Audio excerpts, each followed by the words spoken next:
ਪੰਜਾਬੀ ਭਾਸ਼ਾ ਨੂੰ ਪਿਆਰ ਕਰਨ ਵਾਲੇ ਸਰੋਤਿਆਂ ਦਾ ਤਹਿ ਦਿਲੋਂ ਧੰਨਵਾਦ। ਅੱਜ ਤੁਸੀਂ ਸੁਣੋਗੇ ਡਾਕਟਰ ਨਰਿੰਦਰ ਸਿੰਘ ਕਪੂਰ ਜੀ ਦੁਆਰਾ ਲਿਖੀ ਕਿਤਾਬ ਮਾਲਾ ਮਨ ਕੇ। ਅਨੁਮਾਨ ਲਾਓ, ਜੇ ਧਰਮ ਦੇ ਬਾਵਜੂਦ ਲੋਕ ਇਤਨੇ ਬੇਈਮਾਨ ਹਨ ਤਾਂ ਧਰਮ ਤੋਂ ਬਿਨਾਂ ਕਿਤਨੇ ਹੋਣੇ ਸਨ। ਘਮੰਡੀ ਲੋਕ ਦੂਜਿਆਂ ਦੇ ਆਤਮ ਵਿਸ਼ਵਾਸ ਨੂੰ ਗੁਸਤਾਖੀ ਸਮਝਦੇ ਹਨ। ਇੱਕ ਹੋਰ ਪਰਿਵਾਰ ਉਸਾਰਨ ਵਾਸਤੇ ਧੀ ਆਪਣਾ ਪਰਿਵਾਰ ਤਿਆਗ ਦਿੰਦੀ ਹੈ। ਫੜ ਇੱਕ ਅਜਿਹਾ ਸੱਚ ਹੁੰਦੀ ਹੈ ਜਿਸ ਦੀ ਲੰਬਾਈ ਚੌੜਾਈ ਨਹੀਂ ਹੁੰਦੀ। ਸਿਆਣੇ ਬੰਦੇ ਇਕੱਲਿਆਂ ਹੀ ਬਹੁਤ ਸੰਮਤੀ ਵਾਲਾ ਪ੍ਰਭਾਵ ਪਾਉਂਦੇ ਹਨ। ਯੂਨੀਵਰਸਿਟੀ ਦਾ ਉਦੇਸ਼ ਗਿਆਨ ਦੇਣਾ ਹੀ ਨਹੀਂ, ਸਾਨੂੰ ਆਪਣੀ ਅਗਿਆਨਤਾ ਤੋਂ ਜਾਣੂ ਕਰਵਾਉਣਾ ਵੀ ਹੁੰਦਾ ਹੈ। ਰਾਜਨੀਤੀ ਅਤੇ ਵਪਾਰ ਵਿੱਚ ਸੱਚ ਬੋਲਣ ਵਾਲੇ ਨੂੰ ਝੂਠਾ ਕਿਹਾ ਜਾਂਦਾ ਹੈ। ਅਧਿਆਪਕਾਂ ਨੂੰ ਵਿਦਿਆਰਥੀਆਂ ਦੇ ਨਾਂ ਯਾਦ ਨਹੀਂ ਰਹਿੰਦੇ, ਪਰ ਉਹਨਾਂ ਦੇ ਕਾਰਨਾਮੇ ਅਤੇ ਉਹਨਾਂ ਦੀਆਂ ਕਰਤੂਤਾਂ ਯਾਦ ਰਹਿੰਦੀਆਂ ਹਨ। ਜੇ ਸੰਸਾਰ ਵਿੱਚ ਮੂਰਖਾਂ ਦਾ ਰਾਜ ਨਹੀਂ, ਤਾਂ ਇਸ ਦਾ ਇਹ ਅਰਥ ਨਹੀਂ ਕਿ ਉਹਨਾਂ ਦੀ ਬਹੁ ਗਿਣਤੀ ਨਹੀਂ।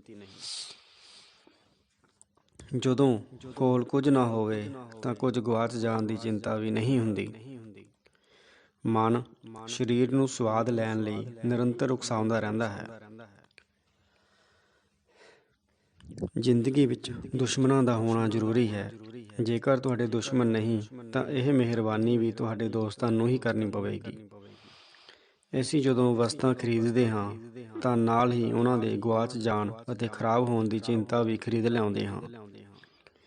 ਕੰਮ ਚੋਰ ਬੰਦੇ ਆਪਣੀ ਸੁਸਤੀ ਨੂੰ ਕਿਸਮਤ ਕਹਿੰਦੇ ਹਨ।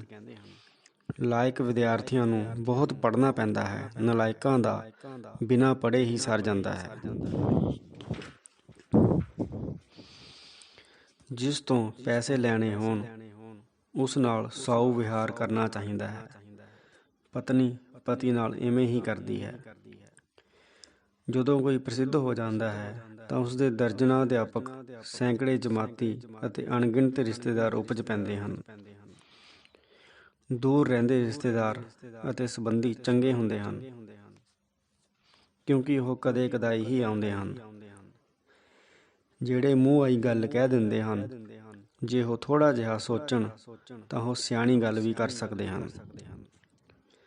ਲੋਕ ਖੁਸ਼ਹਾਲੀ ਦੇ ਮੁਕਾਬਲੇ ਗਰੀਬੀ ਨੂੰ ਵਧੇਰੇ ਯੋਗਤਾ ਨਾਲ ਬਰਦਾਸ਼ਤ ਕਰਦੇ ਹਨ।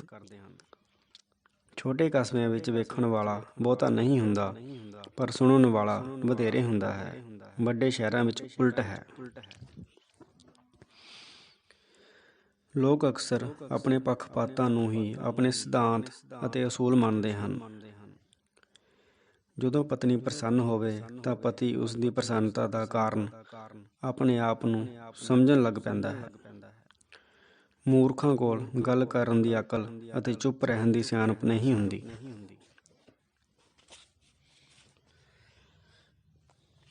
ਕਈ ਲੇਖਕ ਲੰਘ ਗਈਆਂ ਪੀੜ੍ਹੀਆਂ ਵਾਸਤੇ ਸਾਹਿਤ ਰਚਨਾ ਕਰਦੇ ਹਨ। ਕੋਈ ਇਸਤਰੀ ਜਦੋਂ ਨਾਂਹ ਕਰਦੀ ਹੈ ਤਾਂ ਉਸ ਸਮੇਂ ਉਸਦਾ ਤਜਰਬਾ ਬੋਲ ਰਿਹਾ ਹੁੰਦਾ ਹੈ। ਲਾਇਬ੍ਰੇਰੀ ਵਿੱਚ ਹਜ਼ਾਰਾਂ ਕਿਤਾਬਾਂ ਹੁੰਦੀਆਂ ਹਨ, ਪਰ ਜਿਹੜੀ ਅਸੀਂ ਕਢਵਾਉਣੀ ਚਾਹੁੰਦੇ ਹਾਂ ਉਹ ਨਹੀਂ ਹੁੰਦੀ। ਕੋਈ ਸਾਰੇ ਸੰਸਾਰ ਨੂੰ ਪਿਆਰ ਕਰਨ ਨਾਲ ਮਹਾਨ ਨਹੀਂ ਹੁੰਦਾ, ਉਹ ਮਹਾਨ ਹੋਣ ਕਰਕੇ ਸਾਰੇ ਸੰਸਾਰ ਨੂੰ ਪਿਆਰ ਕਰਦਾ ਹੈ। ਕਈ ਨੌਕਰੀ ਲੱਗਦੇ ਸਾਰ ਹੀ ਕੰਮ ਕਰਨਾ ਬੰਦ ਕਰ ਦਿੰਦੇ ਹਨ। ਰੱਬ ਦਾ ਭਵਿੱਖ ਪਤਾ ਨਹੀਂ ਕਿਹੋ ਜਿਹਾ ਹੋਵੇਗਾ, ਪਰ ਅਤੀਤ ਬੜਾ ਰੋਸ਼ਨ ਰਿਹਾ ਹੈ। ਕਈਆਂ ਨੂੰ ਅਸੀਂ ਆਪਣੇ ਜੀਵਨ ਵਿੱਚੋਂ, ਤਾਸ਼ ਵਿੱਚੋਂ ਜੋਕਰ ਵਾਂਗ ਬਾਹਰ ਕੱਢ ਕੇ ਰੱਖ ਦਿੰਦੇ ਹਾਂ। ਪ੍ਰਸਿੱਧ ਹੋਣ ਤੱਕ ਪਰਵਾਹ ਕਰਨ ਦੀ ਲੋੜ ਨਹੀਂ ਕਿ ਦੂਜੇ ਸਾਡੇ ਬਾਰੇ ਕੀ ਕਹਿੰਦੇ ਹਨ। ਜਿੱਥੇ ਵਿਚਾਰਾਂ ਦਾ ਵਿਰੋਧ ਨਹੀਂ ਹੁੰਦਾ, ਉੱਥੇ ਕੋਈ ਨਵਾਂ ਵਿਚਾਰ ਵੀ ਨਹੀਂ ਉਪਜਦਾ। ਭ੍ਰਿਸ਼ਟਾਚਾਰ ਕਿਤਨਾ ਹੈ ਨਿਰਭਰ ਕਰਦਾ ਹੈ ਕਿ ਅਸੀਂ ਆਪ ਕਿਤਨੇ ਭ੍ਰਿਸ਼ਟ ਹਾਂ। ਚੰਗਾ ਪ੍ਰਵਾਨ ਤਾਂ ਹੋ ਜਾਂਦਾ ਹੈ, ਪਰ ਸਿਫਤ ਉੱਤਮ ਦੀ ਹੀ ਹੁੰਦੀ ਹੈ। ਸੰਜਮ ਤੋਂ ਬਿਨਾਂ ਕੋਈ ਅਮੀਰ ਨਹੀਂ ਹੋ ਸਕਦਾ ਅਤੇ ਸੰਜਮ ਨਾਲ ਕੋਈ ਗਰੀਬ ਨਹੀਂ ਰਹਿੰਦਾ। ਬੱਚਤ ਨਾਲ ਚਰਿੱਤਰ ਮਜ਼ਬੂਤ ਅਤੇ ਬੁੱਧੀ ਤਿੱਖੀ ਹੁੰਦੀ ਹੈ। ਸਿੱਖਿਆ ਪ੍ਰਾਪਤੀ ਨਾਲ ਅਸੀਂ ਪਰਿਵਾਰ, ਸਮਾਜ ਅਤੇ ਦੇਸ਼ ਲਈ ਲਾਭਦਾਇਕ ਬਣ ਜਾਂਦੇ ਹਾਂ। ਸਿਆਣੇ ਬੰਦੇ ਦੁੱਖਾਂ ਨੂੰ ਚੁੱਪ ਕਰਕੇ ਸਹਿੰਦੇ ਹਨ। ਇੱਕੋ ਵੇਲੇ ਕਿਸੇ ਨਾਲ ਸਾੜਾ ਕਰਨਾ ਅਤੇ ਕਿਸੇ ਹੋਰ ਨਾਲ ਪ੍ਰਸੰਨ ਰਹਿਣਾ ਸੰਭਵ ਨਹੀਂ ਹੁੰਦਾ। ਮਿਹਨਤ, ਇਮਾਨਦਾਰੀ, ਸੰਜਮ ਅਤੇ ਨਿਮਰਤਾ ਸਫਲਤਾ ਦੇ ਮਾਰਗ ਹਨ। ਜਦੋਂ ਵੀ ਸਫਲ ਹੋਵੋਗੇ, ਇਹਨਾਂ ਰਾਹਾਂ ਤੋਂ ਗੁਜ਼ਰ ਕੇ ਹੀ ਹੋਵੋਗੇ। ਦੁਸ਼ਮਣ ਵਾਸਤੇ ਤੁਹਾਡੀ ਚੁੱਪ ਦਾ ਵਿਰੋਧ ਕਰਨਾ ਸੰਭਵ ਨਹੀਂ ਹੁੰਦਾ। ਮਿਹਨਤ ਤੋਂ ਬਿਨਾਂ ਕੇਵਲ ਉਮਰ ਵੱਧਦੀ ਹੈ। ਕੰਮ ਕਰਨ ਨਾਲ ਸਿਹਤ, ਸਤਿਕਾਰ ਅਤੇ ਚਰਿੱਤਰ ਉਸਰਦਾ ਹੈ। ਚਾਪਲੂਸਾਂ ਨਾਲ ਮਨੁੱਖ ਭ੍ਰਿਸ਼ਟ ਹੋ ਜਾਂਦਾ ਹੈ, ਪਰ ਵਿਰੋਧੀਆਂ ਦੀ ਨਿੰਦਾ ਨਾਲ ਦਰੁਸਤ ਹੁੰਦਾ ਰਹਿੰਦਾ ਹੈ। ਹਰ ਤਜਰਬਾ ਅਗਲੇਰੇ ਤਜਰਬੇ ਲਈ ਪੌੜੀ ਬਣ ਜਾਂਦਾ ਹੈ। ਸੰਜਮ ਤੋਂ ਬਿਨਾਂ ਬੜੇ ਵੱਡੇ ਕਲਾਕਾਰ ਮੰਗਤੇ ਬਣ ਜਾਂਦੇ ਹਨ ਅਤੇ ਬੜੇ ਗੁਣਵਾਨ ਵਿਅਕਤੀ ਚਰਿੱਤਰਹੀਣ ਹੋ ਜਾਂਦੇ ਹਨ। ਉੱਤਮਤਾ ਗੁਣ ਦੀ ਹੁੰਦੀ ਹੈ, ਗਿਣਤੀ ਦੀ ਨਹੀਂ। ਜੋ ਵੀ ਉੱਤਮ ਹੈ ਉਹ ਗਿਣਤੀ ਵਿੱਚ ਥੋੜ੍ਹਾ ਹੋਵੇਗਾ। ਮਹਾਨ ਵਿਅਕਤੀ ਜੋ ਕਰਦੇ ਹਨ ਉਹ ਪਹਿਲੀ ਵਾਰ ਕੀਤਾ ਜਾ ਰਿਹਾ ਹੁੰਦਾ ਹੈ ਅਤੇ ਪਹਿਲੀ ਵਾਰ ਕਰਨ ਕਰਕੇ ਹੀ ਉਹ ਮਹਾਨ ਖਵਾਉਂਦੇ ਹਨ। ਉੱਤਮਤਾ ਦੀ ਕੀਮਤ ਨਿਰੰਤਰ ਮਿਹਨਤ ਹੁੰਦੀ ਹੈ। ਇਸ ਤੋਂ ਸਸਤੀ ਇਹ ਕਿਧਰੇ ਮਿਲਦੀ ਨਹੀਂ। ਸਲੀਕੇ ਨਾਲ ਇਨਕਾਰ ਕਰਨਾ ਵੀ ਮਿਹਰਬਾਨੀ ਦੀ ਇੱਕ ਕਿਸਮ ਹੁੰਦੀ ਹੈ। ਜਿਹੜਾ ਮਨੁੱਖ ਫੈਸਲਾ ਨਹੀਂ ਕਰ ਸਕਦਾ, ਉਸ ਦੇ ਆਖੇ ਕੋਈ ਨਹੀਂ ਲੱਗਦਾ। ਜੂਏਬਾਜ਼ ਦੀ ਜੇਬ ਕਦੇ ਨਹੀਂ ਕੱਟੀ ਜਾਂਦੀ, ਕਿਉਂਕਿ ਇਹ ਕਾਰਜ ਉਹ ਆਪ ਹੀ ਕਰਦਾ ਰਹਿੰਦਾ ਹੈ। ਰੱਬ ਤੋਂ ਬਿਨਾਂ ਸੰਸਾਰ ਨੂੰ ਸਮਝਿਆ ਹੀ ਨਹੀਂ ਜਾ ਸਕਦਾ। ਖੁਸ਼ੀ ਅਤੇ ਪ੍ਰਸੰਨਤਾ ਲਈ ਨਿੱਤ ਦਿਨ ਰਿਆਜ਼ ਕਰਨਾ ਪੈਂਦਾ ਹੈ। ਸੰਸਾਰ ਵਿੱਚ ਅਜਿਹਾ ਕੋਈ ਸਮਾਂ ਨਹੀਂ ਸੀ ਜਦੋਂ ਮੁਸ਼ਕਿਲਾਂ ਨਹੀਂ ਸਨ ਅਤੇ ਪੈਸੇ ਦੀ ਘਾਟ ਨਹੀਂ ਸੀ। ਢਾਹੂ ਸੋਚ ਕਾਰਨ ਮੁਸ਼ਕਿਲ ਮੁਸੀਬਤ ਬਣ ਜਾਂਦੀ ਹੈ। ਸਵੈ ਕਾਬੂ ਤੋਂ ਬਿਨਾਂ ਕਾਰਜ ਕੁਸ਼ਲਤਾ ਦਾ ਸੁਧਰਨਾ ਸੰਭਵ ਨਹੀਂ ਹੁੰਦਾ। ਕਾਹਲ ਨਾਲ ਕੀਤੇ ਕਿਸੇ ਵੀ ਕੰਮ ਦੀ ਪੱਧਰ ਉੱਚੀ ਨਹੀਂ ਹੁੰਦੀ। ਅਗਾਂਹ ਵਧੂ ਨੂੰ ਪਿਛਾਂਹ ਖਿੱਚੂ ਬਣਨ ਵਿੱਚ 30 ਸਾਲ ਲੱਗਦੇ ਹਨ, ਪਰ ਜੇ ਉਹ ਰਾਜਨੀਤੀ ਵਿੱਚ ਹੋਵੇ ਤਾਂ 5 ਸਾਲ ਹੀ ਕਾਫੀ ਹੁੰਦੇ ਹਨ। ਝਗੜੇ ਨੂੰ ਮੁਲਤਵੀ ਕਰਨ ਦਾ ਕਦੇ ਪਛਤਾਵਾ ਨਹੀਂ ਹੁੰਦਾ। ਨਿਮਰਤਾ ਤੋਂ ਬਿਨਾਂ ਧੰਨਵਾਦ ਨਹੀਂ ਕੀਤਾ ਜਾ ਸਕਦਾ। ਪ੍ਰਸੰਨ ਲੰਬੀ ਉਮਰ ਜੀਣ ਵਾਲੇ ਆਪਣੇ ਘਰ ਅੰਦਰ ਪ੍ਰਸੰਨ ਰਹਿੰਦੇ ਹਨ। ਆਮਦਨ ਅਜੀਬ ਚੀਜ਼ ਹੈ, ਜਿਉਂ-ਜਿਉਂ ਵੱਧਦੀ ਹੈ ਗੁਜ਼ਾਰਾ ਕਰਨਾ ਔਖਾ ਹੁੰਦਾ ਜਾਂਦਾ ਹੈ। ਜਦੋਂ ਵੀ ਕੋਈ ਨਵਾਂ ਵਿਚਾਰ ਪ੍ਰਗਟ ਕਰਦਾ ਹੈ, ਸੈਂਕੜੇ ਉਸ ਵਿਚਾਰ ਨੂੰ ਸੋਚਣ ਦਾ ਦਾਅਵਾ ਕਰਦੇ ਹਨ, ਪਰ ਅੰਤਰ ਇਹ ਹੁੰਦਾ ਹੈ ਕਿ ਉਹ ਸੋਚਦੇ ਰਹੇ, ਪ੍ਰਗਟ ਨਹੀਂ ਕਰ ਸਕੇ। ਕਾਹਲੀ ਤਾਂ ਹੀ ਕਰਨੀ ਚਾਹੀਦੀ ਹੈ ਜੇ ਪਹਿਲਾਂ ਸੈਂਕੜੇ ਵਾਰ ਕਾਹਲੀ ਕਰਨ ਦੀ ਨਿਪੁੰਨਤਾ ਹੋਵੇ। ਨਵੇਂ ਵਿਚਾਰ ਦੇ ਸਿਰਜਕ ਨੂੰ ਮੁੱਢ ਵਿੱਚ ਪਾਗਲ ਹੋਣ ਦਾ ਦੋਸ਼ ਅਤੇ ਮੂਰਖ ਹੋਣ ਦਾ ਅਪਮਾਨ ਹੰਢਾਉਣਾ ਪੈਂਦਾ ਹੈ। 15 ਸਾਲਾਂ ਦੀ ਉਮਰ ਵਿੱਚ ਹਰੇਕ ਨੂੰ ਆਪਣਾ ਪਿਤਾ ਅਗਿਆਨੀ ਲੱਗਦਾ ਹੈ, ਪਰ ਆਪ 25 ਸਾਲ ਦਾ ਹੋਣ 'ਤੇ ਉਸਨੂੰ ਹੈਰਾਨੀ ਹੁੰਦੀ ਹੈ ਕਿ 10 ਵਰ੍ਹਿਆਂ ਵਿੱਚ ਪਿਤਾ ਨੇ ਕਿਤਨਾ ਕੁਝ ਸਿੱਖ ਲਿਆ ਹੈ। ਅਗਿਆਨਤਾ ਨੂੰ ਕੇਵਲ ਸਿੱਖਿਆ ਨਾਲ ਦੂਰ ਨਹੀਂ ਕੀਤਾ ਜਾ ਸਕਦਾ।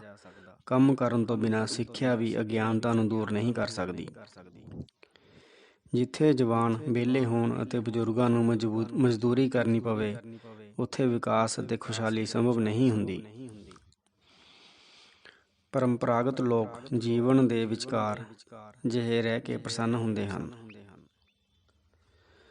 ਚੰਗੇ ਅਧਿਆਪਕ, ਚੰਗੇ ਕਾਮੇ, ਚੰਗੇ ਵਿਅਕਤੀ ਆਦਿ ਲਾਲਚ ਤੋਂ ਮੁਕਤ ਹੁੰਦੇ ਹਨ। ਮਿਹਨਤ ਨਾਲ ਮਨ ਸਾਫ਼, ਸਰੀਰ ਤੰਦਰੁਸਤ, ਦਿਲ ਮਜ਼ਬੂਤ ਅਤੇ ਜੇਬ ਭਰੀ ਰਹਿੰਦੀ ਹੈ। ਪਹਿਲ ਕਦਮੀ ਦੇ ਅਰਥ ਹਨ ਆਪਣੀ ਹਿੰਮਤ ਨਾਲ ਕੰਮ ਦਾ ਮੌਕਾ ਲੱਭਣਾ ਅਤੇ ਨਿਗਰਾਨੀ ਬਿਨਾਂ ਕੰਮ ਨੂੰ ਚੰਗੇ ਢੰਗ ਨਾਲ ਕਰਨਾ ਅਤੇ ਕਰਦੇ ਰਹਿਣਾ।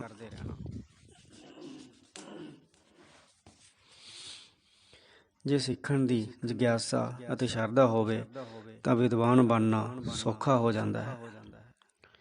ਸਧਾਰਨ ਲੋਕਾਂ ਨੂੰ ਸਾਰੇ ਇੱਕੋ ਜਿਹੇ ਲੱਗਦੇ ਹਨ।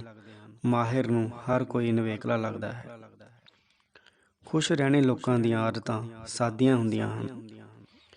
ਤਾਕਤ ਤੋਂ ਬਿਨਾਂ ਨਿਆਂ ਨਹੀਂ ਹੁੰਦਾ। ਨਿਆਂ ਤੋਂ ਬਿਨਾਂ ਤਾਕਤ ਜ਼ੁਲਮ ਬਣ ਜਾਂਦੀ ਹੈ। ਜੇ ਆਪਣੇ ਆਪ ਤੇ ਹੱਸ ਸਕਦੇ ਹੋ ਤਾਂ ਉਮਰ ਕੋਈ ਹੋਵੇ, ਤੁਸੀਂ ਜਵਾਨ ਹੋ। ਗਿਆਨ ਦੇ ਅਰਥ ਜਾਣਨ ਤੋਂ ਹਨ। ਸਿਆਣਪ ਦੇ ਅਰਥ ਜਾਣਨ ਅਤੇ ਕਰਨ ਦੋਹਾਂ ਤੋਂ ਹਨ। ਚੰਗੀ ਗੱਲਬਾਤ ਲਈ ਦੂਜੇ ਦੀ ਗੱਲ ਸੁਣੋ, ਦੂਜੇ ਦੀ ਪੂਰੀ ਗੱਲ ਸੁਣੋ, ਦੂਜੇ ਦੀ ਪੂਰੀ ਗੱਲ ਪਹਿਲਾਂ ਸੁਣੋ। ਮਨੁੱਖ ਜਿਉਣ ਵਾਸਤੇ ਸਮਾਨ ਇਕੱਠਾ ਕਰਦਾ ਕਰਦਾ ਜਿਉਣਾ ਭੁੱਲ ਜਾਂਦਾ ਹੈ।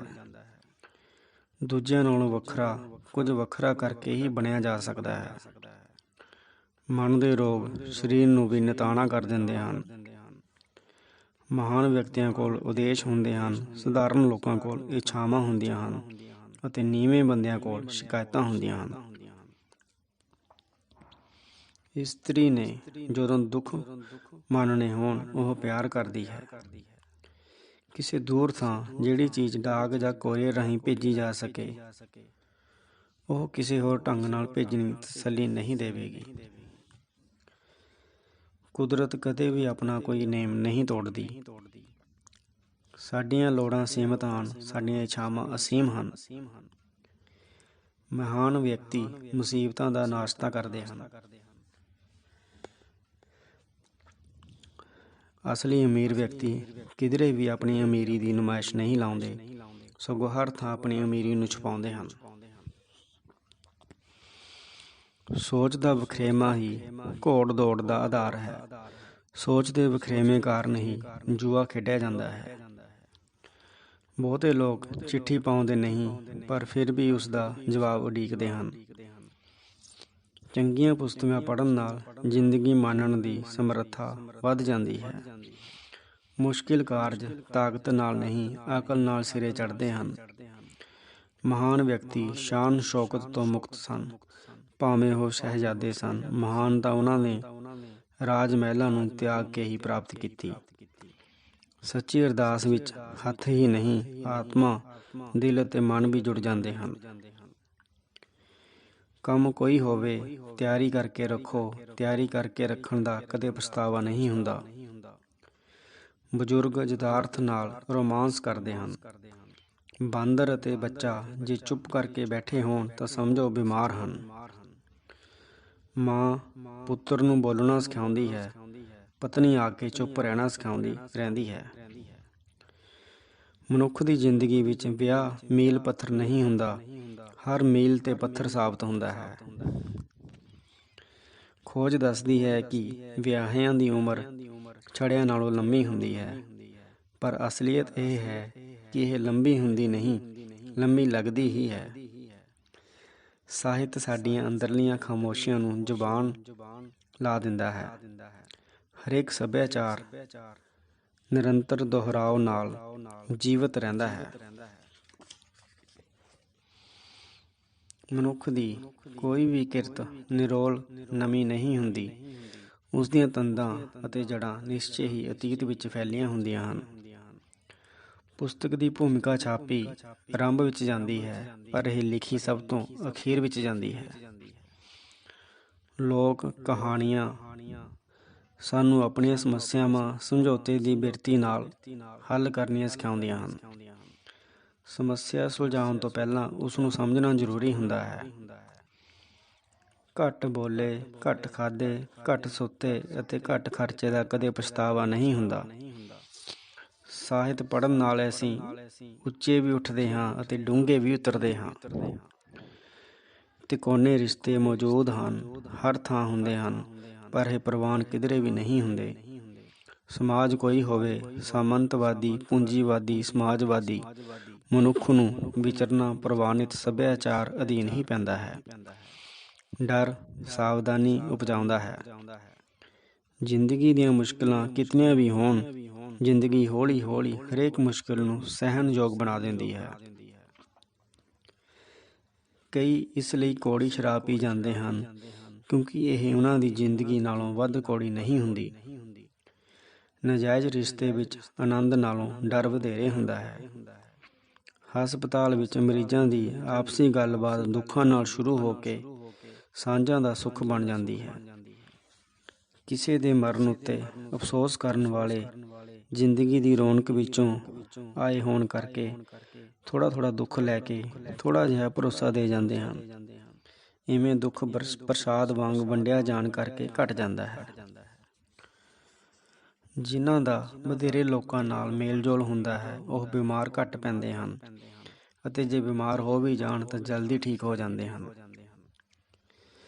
ਇਲਾਜ ਲਈ ਜਿਤਨਾ ਸਮਾਂ ਅਤੇ ਖਰਚ ਡਾਕਟਰ ਦੱਸਦੇ ਹਨ ਉਸ ਨਾਲੋਂ ਹਮੇਸ਼ਾ ਵੱਧ ਲੱਗਦਾ ਹੈ।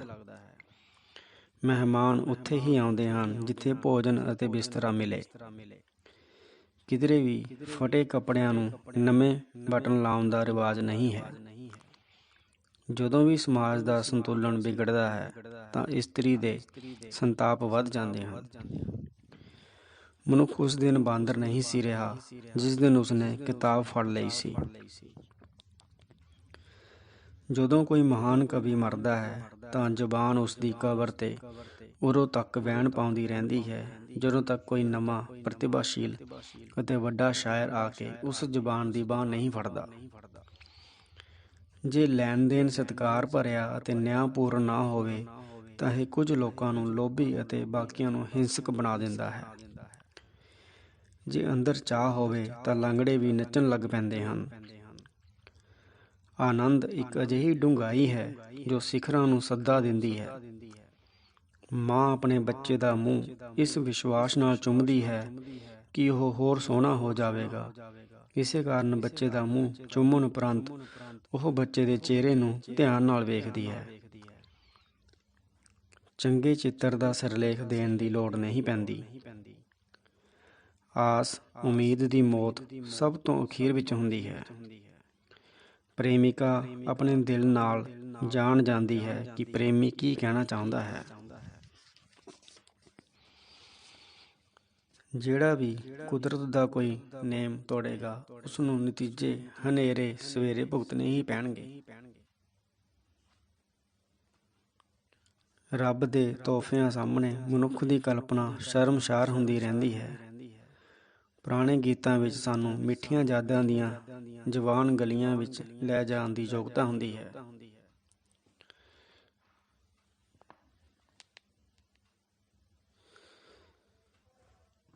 ਇਸਤਰੀ ਜਦੋਂ ਪਿਆਰ ਕਰਦੀ ਹੈ ਤਾਂ ਉਹ ਮੁਸ਼ਕਲਾਂ, ਦੁੱਖਾਂ ਅਤੇ ਪਰੇਸ਼ਾਨੀਆਂ ਦੀ ਪਰਵਾਹ ਨਹੀਂ ਕਰਦੀ। ਯੂਰਪ ਵਿੱਚ ਕਿਸੇ ਦੇ ਪਿਆਰ ਵਿੱਚ ਵਿਘਨ ਨਹੀਂ ਪਾਇਆ ਜਾਂਦਾ। ਇਸਤਰੀ ਪੁਰਸ਼ ਬਰਾਬਰ ਤਾਂ ਹਨ ਪਰ ਇੱਕੋ ਜਿਹੇ ਨਹੀਂ ਹਨ। ਜਿੱਥੇ ਬੱਚਾ ਉਡੀਕ ਰਿਹਾ ਹੋਵੇ ਉੱਥੇ ਪਹੁੰਚਣ ਵਿੱਚ ਦੇਰ ਨਹੀਂ ਕਰਨੀ ਚਾਹੀਦੀ। ਅਵਿਸ਼ਵਾਸ ਸਾਨੂੰ ਇਕੱਲਿਆਂ ਕਰ ਦਿੰਦਾ ਹੈ। ਇਕੱਲੇ ਹੋਣ ਕਾਰਨ ਅਸੀਂ ਹਰ ਕਿਸੇ 'ਤੇ ਸ਼ੱਕ ਕਰਦੇ ਹਾਂ। ਹੰਕਾਰੇ ਹੋਏ ਲੋਕ ਆਪਣੀਆਂ ਉਦਾਸੀਆਂ ਅਤੇ ਮਾਯੂਸੀਆਂ ਆਪ ਸਿਰਜਦੇ ਹਨ।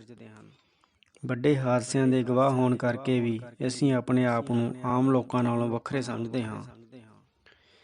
ਕਈਆਂ ਵਿੱਚ ਇਨਸਾਨੀਅਤ ਇਸ ਹੱਦ ਤੱਕ ਨਿਘਰ ਜਾਂਦੀ ਹੈ ਕਿ ਬੇਇਨਸਾਫੀਆਂ ਵਿਰੁੱਧ ਲੜਨ ਦੀ ਥਾਂ ਉਹ ਆਪ ਬੇਇਨਸਾਫੀਆਂ ਕਰਨ ਲੱਗ ਪੈਂਦੇ ਹਨ। ਜੇ ਕਿਸਮਤ ਚੰਗੀ ਹੋਵੇ ਤਾਂ ਮੁਰਗੇ ਵੀ ਆਂਡੇ ਦੇਣ ਲੱਗ ਪੈਂਦੇ ਹਨ।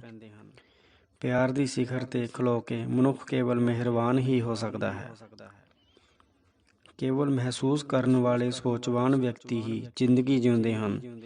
ਬਾਕੀਆਂ ਕੋਲੋਂ ਜ਼ਿੰਦਗੀ ਪੱਲਾ ਬਚਾ ਕੇ ਲੰਘ ਜਾਂਦੀ ਹੈ।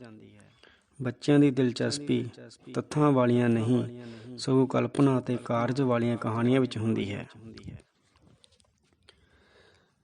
ਸਾਡਾ ਚੈਨਲ ਸਬਸਕ੍ਰਾਈਬ ਕਰਨ ਲਈ ਧੰਨਵਾਦ। ਤੁਹਾਡਾ ਦਿਨ ਸ਼ੁਭ ਰਹੇ।